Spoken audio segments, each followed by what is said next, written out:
Começando a gravar. Gente, vou fazer esse restinho de aula aqui rapidão, tá? Só para não deixar de dizer algumas coisas que eu tenho que dizer. Tá? Algumas coisas elas devem ser ditas. Não dá para não dizer, tem que ser agora, porque senão na aula que vem eu vou ter que revisar tudo, falar tudo de novo. Então deixa eu compartilhar aqui minha tela, né? Então deixa eu pegar umas coisas aqui. Algumas hipóteses foram feitas aí, né, gente, para trabalhar, tá? Primeiro, consideramos que as forças feitas em cada ponto nas faces superiores e inferiores como sendo constante em cada ponto. Isso é aproximadamente verdade porque o fluido está parado, né? Vai variar a pressão quando variar a velocidade. Mas a velocidade sendo a mesma, né? Numa certa altitude, né? Vai ser... Ah, não. Eu estou falando uma coisa que eu quero explicar, né? Não posso fazer isso. O fato é que a gente está considerando as forças em cada ponto das faces superiores, é porque tem uma face lá, né? A pressão aqui nesse ponto, eu estou considerando que ela é igual à pressão num outro ponto ali daquela face superior e da face inferior também, né? Consideramos que o líquido possui massa homogeneamente distribuída, quer dizer, a densidade é constante. Nessa conta que eu fiz aí, a densidade é constante, né? Por isso que eu estou falando densidade, né? Porque senão eu teria que falar massa específica, né? A densidade é constante. Por isso que eu pude dizer que a massa do fluido ali dentro é densidade vezes volume, senão eu teria que colocar a massa como uma integral, né? Uma integral de densidade no volume. Tá? A densidade no volume, né? Muito bem. 3. Consideramos que a variação da profundidade não é tão grande, né? A ponto de mudar o valor da gravidade. Então, a gente está supondo que a gravidade também é uma constante, né, gente? Ué, como assim, professor? A gravidade não é constante sempre, não?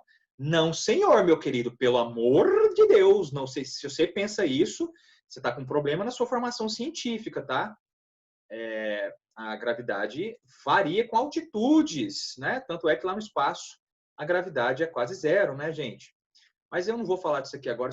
Quem é que não sabe disso? Que na verdade a força gravitacional não é constante, gente. E portanto a constante gravitacional não é constante. Quem é que não sabe disso aí? Levanta a mão.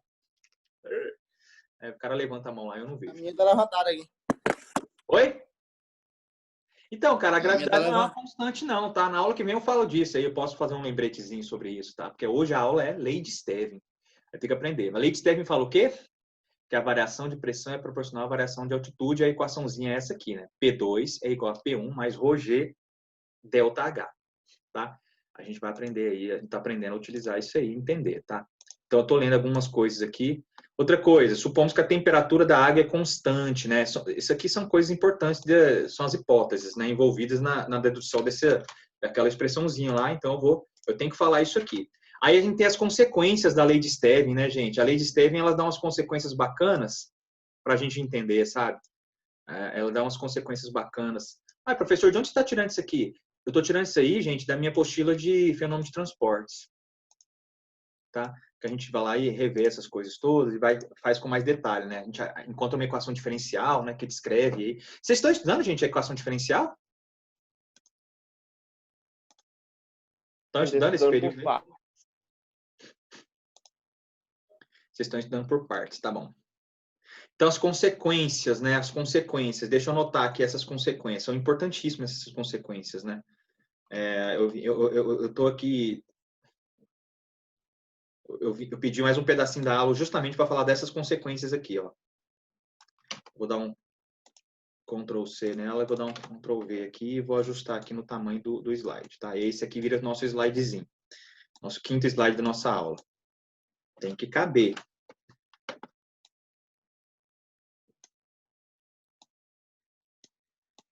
E vai ficar assim. Tá? Então, vamos dar uma lida aqui nas consequências, tá bom, gente? As consequências devem ser notadas, tá? Consequência do quê?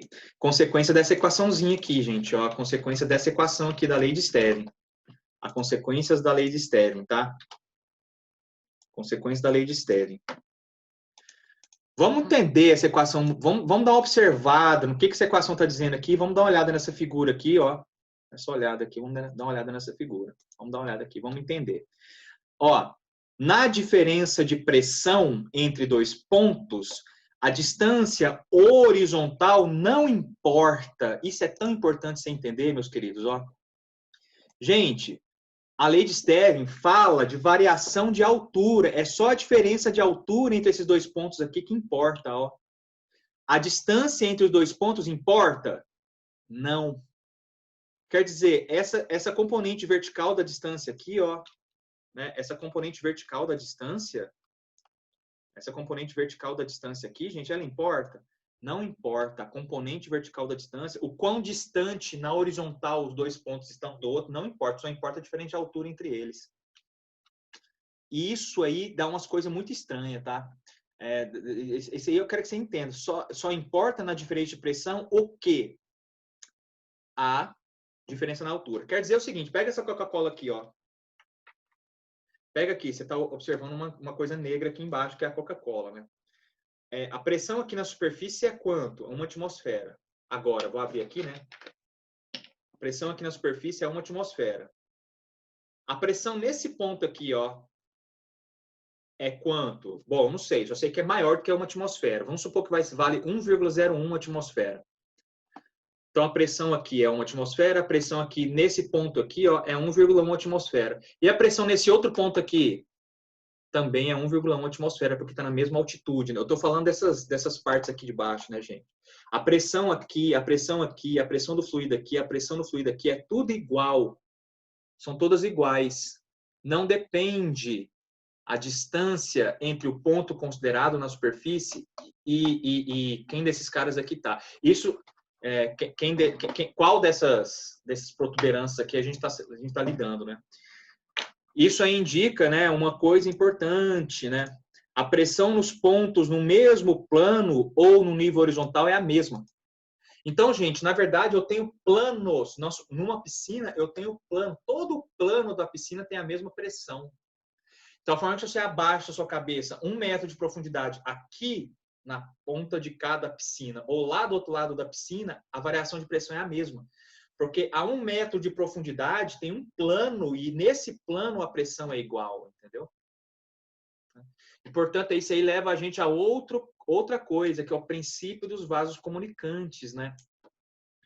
A pressão nos pontos na mesma altura é igual independentemente da forma do recipiente, né? O formato do recipiente não é relevante para o cálculo da pressão em nenhum ponto. Isso aqui é o princípio dos vasos comunicantes, tá? Então, você pode ter o vaso lá com a coisa, formato mais estranho possível, gente, não interessa. A água vai subir até o mesmo nível, porque é apenas nesse nível que a pressão do fluido está igualando com a pressão atmosférica. Tá certo, gente? Então, a água ela vai sempre respeitar o princípio dos vasos comunicantes. Se você tiver um vaso assim que se comunica de forma estranha, você vai ver que a superfície da água vai estar na mesma altura, porque a altura da superfície vai respeitar o quê? A equacionamento de força entre a força da pressão atmosférica e a força do fluido. Essa igualdade aí vai fazer essa altura aqui ser a mesma em todos os pontos, entendeu? Outra coisa, se a pressão na superfície livre de um líquido contido no recipiente for nula, se a pressão na superfície livre for o vácuo, né? A pressão, a profundidade H simplesmente será... Bom, isso aqui não preciso falar, isso aqui é matéria de fenômeno de transporte, isso aqui não precisa não. Ó, outra coisa, e para gás, como é que fica essa expressãozinha para gás, né, gente? Para gás. Nos gases, com peso específico muito pequeno, se a diferença de cota entre dois níveis não é muito grande, pode-se desprezar a diferença de pressão. Isso é uma consequência que eu vou até escrever de novo, né? Essa consequência é muito importante. Como é que é a lei de Stevin para gás, né? A lei de Stevin para gases. Esse quinto aqui, ó. O que eu estou dizendo, gente? O que eu estou dizendo? Estou dizendo o seguinte, ó.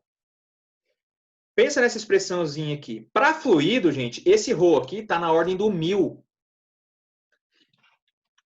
Por exemplo, para a água, né, que é a referência de fluido, né? 1000 vezes a gravidade dá 10.000. 1000 vezes a gravidade dá 10.000. Então, esse númerozinho, a constante proporcionalidade aqui, está da ordem de 10.000. Entendeu? Então, qualquer variação de altura aí, ó, da ordem de metro, 1 metro vezes 10.000 já dá 10.000 pascal, que já está aí, já dá uma variação de pressão em termos de atmosfera que é bem relevante, né? 0,1 atmosfera é muita coisa. Já é uma pressão relevante, né? 1/10 da atmosfera, 1/10 da pressão atmosférica é relevante. Então, para líquidos, né? A diferença de pressão é bem importante, ela é bem a diferença de pressão é alta para líquidos. Mas e para gases? E para gases, gente? Para gases, a densidade de um gás é da ordem de 1. Pensa no ar, como referência. Se o ar fica quente, é menor ainda, né? A densidade diminui. Então, a densidade de um gás é 1. 1 vezes a gravidade, que é 10, dá na ordem de 10 pascal. 10 pascal é muita pressão, gente? Não é, gente. 10 pascal é uma pressão desprezível frente às pressões naturais da nossa experiência humana, que é da ordem de atmosfera. Uma atmosfera, gente, é 100 mil pascal. 10 pascal faz diferença? Não. Então, isso aí é um parênteses, né? Que é a quinta coisa ali. Para gases, né? Para gases, P2 é aproximadamente P1, porque a densidade é muito baixa. Para gases, P2 é aproximadamente P1 em diferenças de altitudes pequenas, da ordem de 100 metros, até 100 metros, né? Por aí, né? Então, a pressão, você não precisa contar a diferença de pressão quando você está trabalhando com gás. A diferença de pressão para quando você está trabalhando com gás é muito pequena, é desprezível frente às pressões de uma atmosfera, né? É claro que se você estivesse equacionando pressão entre diversos gases diferentes confinados, aí faz sentido você fazer a conta bonitinha, né? Agora, se você está querendo saber, assim, qual é a diferença de pressão entre você lá embaixo do prédio e você aí, a pressão que você vai medir da atmosfera é a mesma, meu querido. A pressão que o seu corpo está sentindo aqui, lá no térreo, né? A pressão que você está sentindo lá na rua ou aí no terceiro andar do seu prédio, a pressão é a mesma, porque o fluido é o ar, né? E a pressão do ar é 1 kg por metro cúbico. Isso dá origem aqui na lei de Stevin a uma variação de pressão muito baixa, da ordem de 10 pascal, né? Perto de 100 mil pascal, 10 é o quê? Quem tem 100 mil reais, gente, 10 reais é o quê? Nem vê, né? Então é isso, gente. Isso aqui são as consequências da lei de Stevin, né? A lei de Stevin vai trabalhar. Você não pode sair dessa aula, gente, sem entender a lei de Stevin. A lei de Stevin fala o seguinte: essa pressão aqui embaixo, ela é igual à pressão lá em cima mais ρ, densidade, vezes G, que é a gravidade, vezes a variação de altura. E a gente agora sabe equacionar a pressão entre 2 pontos diferentes de um fluido parado. Tá bom, meus queridos? Então, beijo para vocês. Esse foi o final da aula. Até a próxima. Aí dúvidas, me manda dúvidas, por favor, aí, tá? Manda dúvida aí, pode mandar dúvida aí no chat mesmo lá do WhatsApp, lá na nossa turma, tá? Porque aqui eu já vou desligar, tá bom? Então, gente, até a próxima aula. Tchau!